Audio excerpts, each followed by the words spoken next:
ถ้าคนอายุ60เข้ามาล้มเดี๋ยวเพิ่นรอบ่ได้4-5 ปีก็น้องว่าเพิ่นรอบ่ได้เลยสิว่าได้จ้ะก็คันว่าเฮามักเขาหรือว่าก็สิใจอ่อนอ๋อกะสิย่อเวลาลงมาเนาะ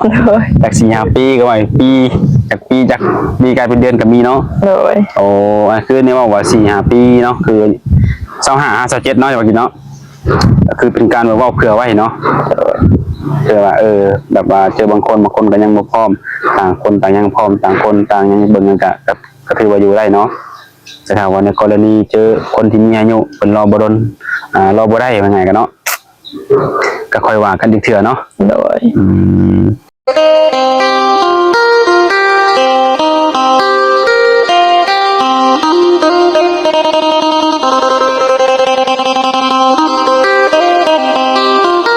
ถือว่ามื้อนี้ก็มาพบกับพ่อกันเป็นมื้อแรกเนาะโดยยังฮู้มีชื่อว่าจังได๋ชื่อน้องฝนอายุจักปีแล้ว20อายุ20 ปีเนาะ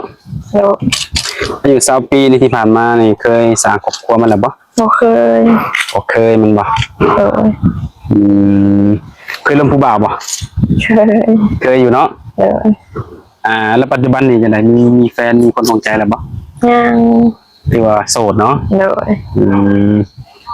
แล้วที่ผ่านมาเดี๋ยวเคยมีบ่แฟนจ้ะบ่เคยมีแฟนจักเทื่อบ่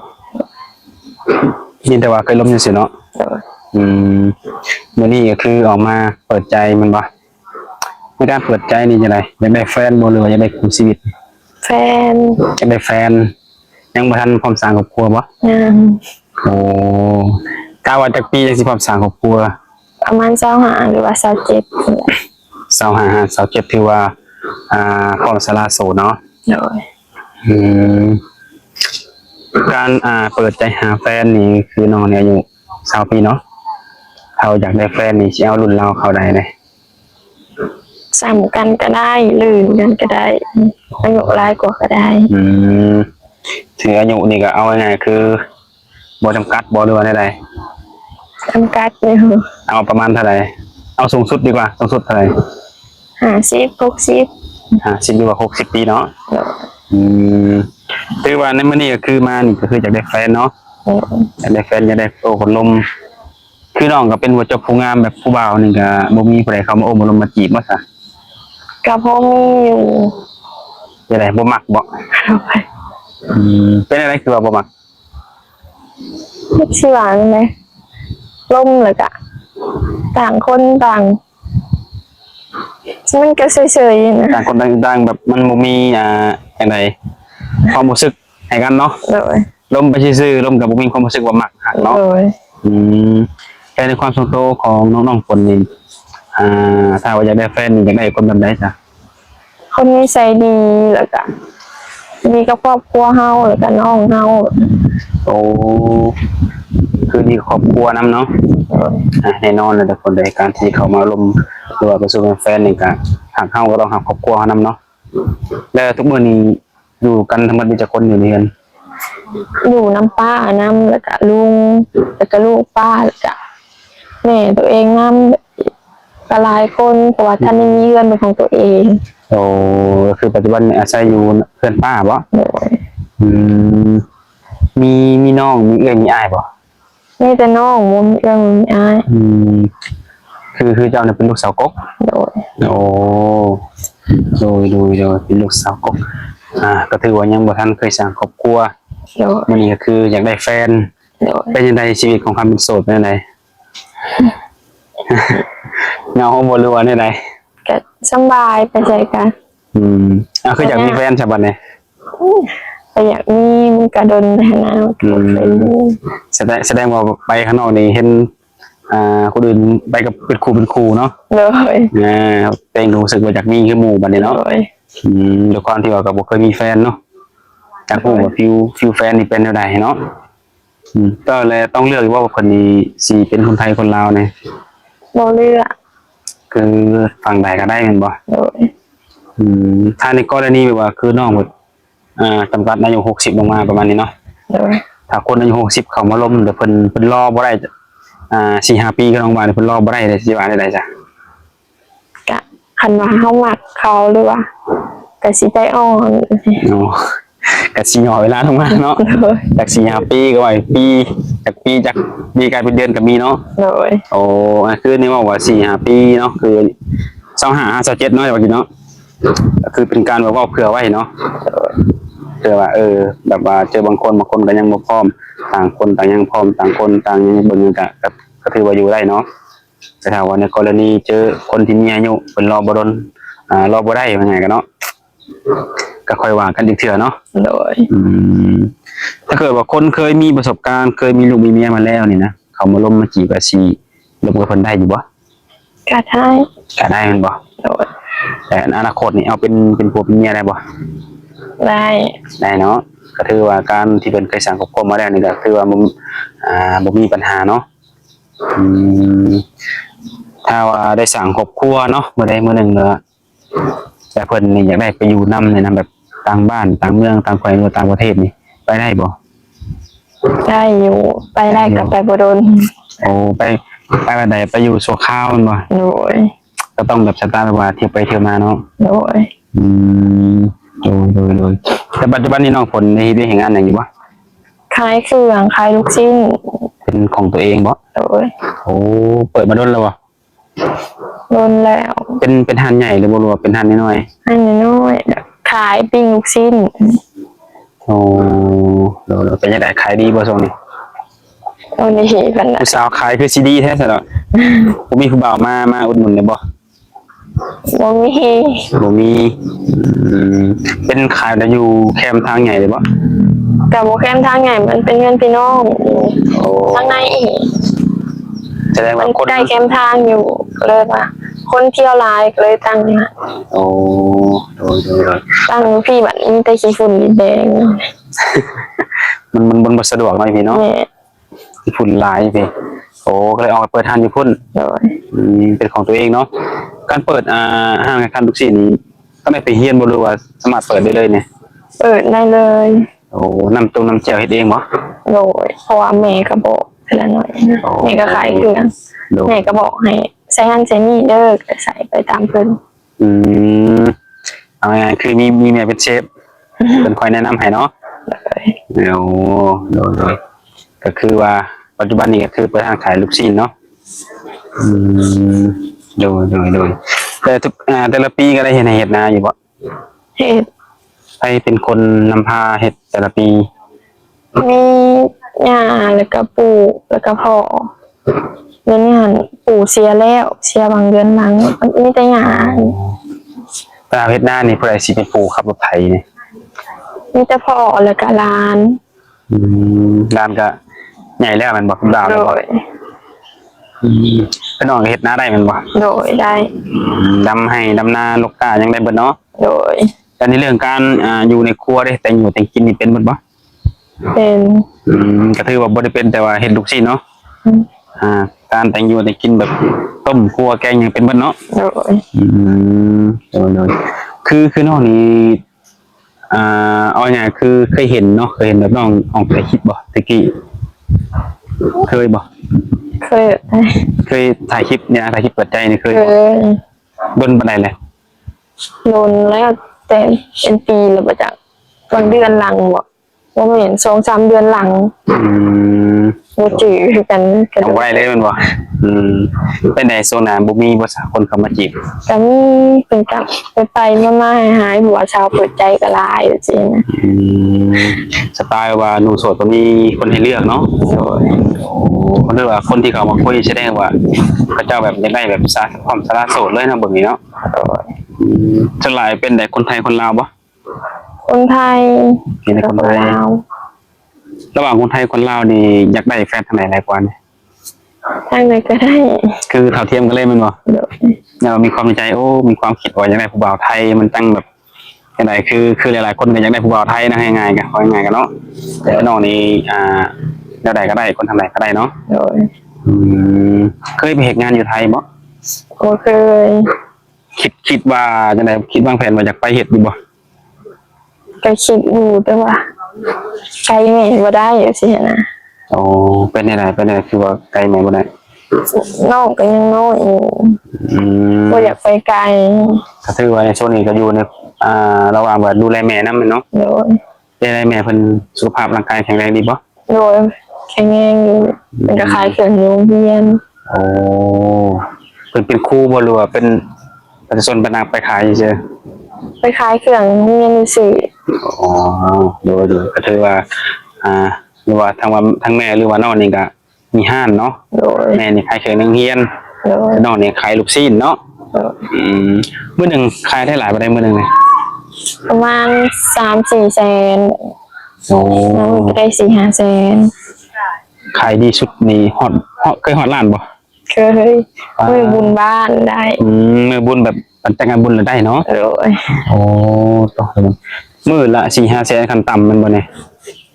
ต่ำชุดก็3แสน 3แสนได้ประมาณนี้โอเคบ่ในแต่ละวันสำหรับน้องบ่ปานใดแม่นบ่ เพราะว่าค่ารถเฮาได้สั่นเนาะคันได้คือมือละ3แสนเฮาก็เก็บบ่ได้ อืม บัดต้นทุนบัดหลาย โอ้ ต้นทุนมันก็3แสนแล้ว จังหน่อย5แสนขึ้นไปนี่ได้บ่ ได้ ได้เนาะโอ้โดยทุกคนเนาะถ้าหากว่าเพิ่นเห็นคลิปนี้แล้วนี่แบบเป็นหนุ่มไทยซะเนาะเอาตรงๆแบบหนุ่มไทยชาวไร่หนุ่มไทยเลยครับมาจีนนี่แล้วเพิ่นอยากมาหาน้องนี่นะมาเยี่ยมมายามมาเบิ่งการเป็นอยู่ของน้องนี่น้องสิต้อนรับเพิ่นอยู่บ่ ตอนหา ต้อนรับเนาะ โดย คือถ้าว่าอยากมานี่จังได๋ต้องนัดมื้อนั้นมื้อนี้บ่หรือว่าแบบให้ YouTube พามาเลยนี่ได้บ่ ต้องงานก่อนเพราะว่าบางเทื่อก็บ่ว่าง โดยถ้าหากว่าเพิ่น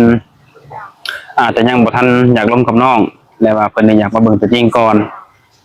ให้น้องตัดสินใจว่าล้มได้บ่ครับได้บ่นี่แต่พาเพิ่นมาก่อนนี่ได้บ่ พามาก่อนได้แต่ว่า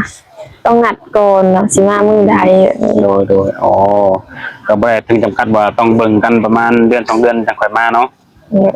มาเบิ่งตัวจริงกันก่อนก็ดีคือกันเนาะก็เพิ่นนี่สิรับเฮาได้บ่แล้วเฮานี่สิเข้ากันกับเพิ่นได้บ่เนาะคือน้องมาสิผู้ใดจะเผาหั่นให้ ท่านได้เปิดประมาณ 3-4 โมง เปิดตอนแรง โดย เก็บจังโมงใช่บ่เนี่ย 8 โมงนี่ว่ะบางชั้นบางมื้อก็7 โมงบางก็9 โมงตามมื้อเขาขายดีขายบ่ดี ขายเบิดบ่จังปิดหรือว่าอะไร มันโมเบิร์ตคุ้ม มีบ่มือแบบว่าขายแบบเบิดเกลี้ยงเลยเนี่ย มีแต่มือบุญบ้านนั่นแหละ โอ้แสดงว่าขายดีแบบเบิด โดยกับเบิร์ตเป็นบางอย่าง นอกจากลูกศิษย์มีหยังได้ซะ บ่ได้ขายหยังตื่มแต่ว่าอยากขายน้ำตื่ม โอ้พวกน้ำปั่นน้ำส้มนี่แม่นบ่ นี่อยากขายน้ำชาแบบชาเขียวชานม โอ้เป็นได้จ้ะคือบ่ขายเป็นได้ มันต้องมีกระติกน้ำก้อนก่อน มันก็ลงทุนหลาย โอ้คือว่าอย่างการลงขายหรือว่าเอายังมาลงนี่ก็ต้องได้ใช้ทุนเนาะ โดย แต่ว่าในช่วงนี้ก็คือทุนเฮาก็ยังบ่ทันแบบว่ามีเงินเก็บแบบว่าที่จะพอลงทุนเพิ่มเนาะ โดย ว่าง่ายคือเงินขายชิ้นก็ได้มากเอามาหมุนต่อเนาะ โดย ถ้ารวมแล้วถ้าว่าแบบสำเร็จรูปพร้อมขายเลยพวกนำนี่นะหลายบ่การลงทุน ก็หลายอยู่ กะได้บ่ประมาณได้บ่ ทางน้ำก้อนอยากได้ทางแบบอันน้อยๆนะกับ สี่เหลี่ยมนะบ่ กับบุ้งว่ามันเท่าไรทำเพิ่นแล้วว่า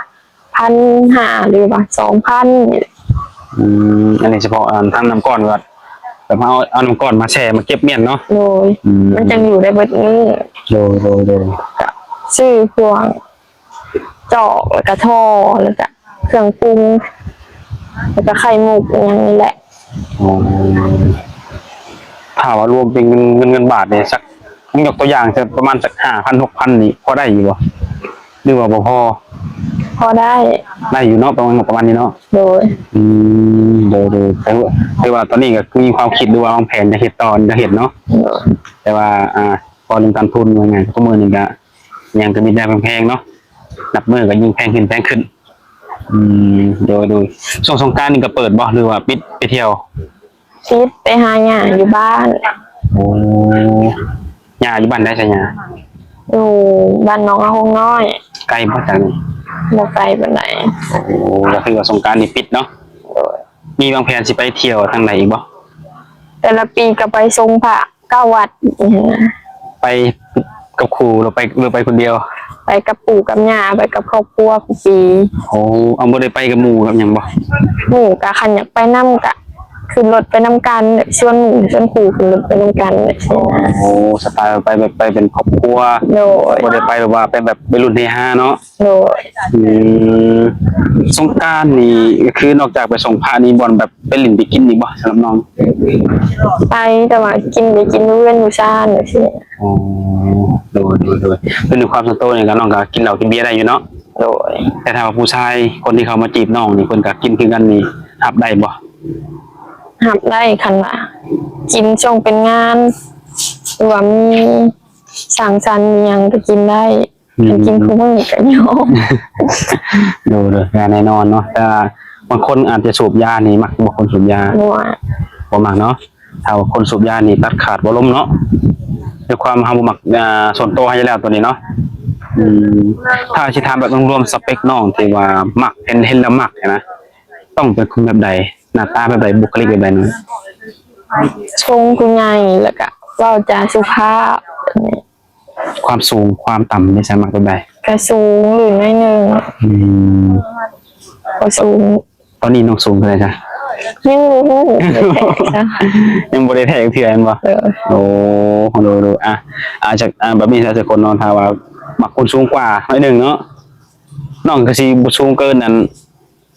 แม่น60ดอกบ่ประมาณนี้บ่ บ่เกินหรอก บ่เกินเนาะเพิ่นบ่ฮอดซำเนาะแล้วก็กล้าไว้แต่คนเพื่อว่าหลายๆคนที่เขามาร่วมกับสิกล้าถือหั้นนะว่าไงกันเนาะถ้าคนต่ำกว่านี้บ่มักบ่ ต่ำกว่าแห้งก็บ่มากซ้ำกันได้อยู่ เอาง่ายๆคือระดับประมาณสำคัญเนาะขึ้นไปประมาณนี้ทุกคนด้วยความในเรื่องอารมณ์อะไรภาษาอารมณ์ภายในเพิ่นได้สนั่นแบบบางคนก็มีอารมณ์ร้อนบ่อารมณ์เย็นบ่เฮ็ดหยังก็สิหั้นนะ บ่มักคนอารมณ์ร้อนเลยสิ บางคนอารมณ์ร้อนแม่นบ่ โดยเราคันนี้ยังก็เว่ากันดีๆแบบนี้นะ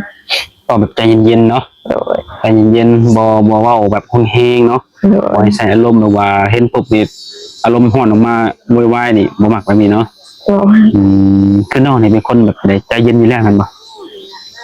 บางเถื่อก็อดบ่ได้ก็อยากให้อยู่ อืม แต่บางเถื่อฮ้อนกับฮ้อนมาอยู่นํกันมันก็บ่เข้ากัน มันมีแต่มันเสียดในลามเนาะ โดย โอ้อายง่ายคือเขาอยากได้น้ำมาดับไฟเอาอีกคนง่ายคือต่างคนกับต่างเป็นไฟเป็นน้ำให้กันเนาะถามมาเขาอารมณ์กันแล้วดูทุกคนเนาะก็ถือว่าจังไรทุกคนก็บ่ฮู้ว่าหนุ่มๆนี่สิจังไดสิรอได้บ่ในการที่เขามาจีบน้องที่น้องเพิ่นว่า โดย เบิ่งใจกันประมาณสัก5 ปีหรือ7 ปี แต่ถ้าว่าคนใดเห็นให้น้องเพิ่นนี่ถึกอกถึกใจเนาะแต่ว่าต่างคนต่างมักต่างมีใจให้กันเนาะอาจจะบ่ฮอดเนาะ โดย ตามนั้นแหละทุกคนเนาะก็มีแต่ว่ามื้อนี้ก็ทางบริษัทเองก็สิเอาสำนี้ก่อนทุกคนเนาะมื้อหน้ามื้อไหนก็ค่อยว่ากันใหม่ถ้าว่ามีผู้ใดอยากมาหาก็ลองนัดกับน้องเพิ่นไปมาฮอดบ่ถึกอะทางหา YouTube ได้หรือว่าสิมาหาน้องเพิ่นโดยตรงก็ถือว่าได้เนาะ โดย โดยมื้อนี้ก็ขอให้น้องสุขดีพบพรในครูก่อนฮอดสงกรานต์จะได้มีครูไปเที่ยวกันเนาะโดยเอาโอเคน้องหลานสบายดี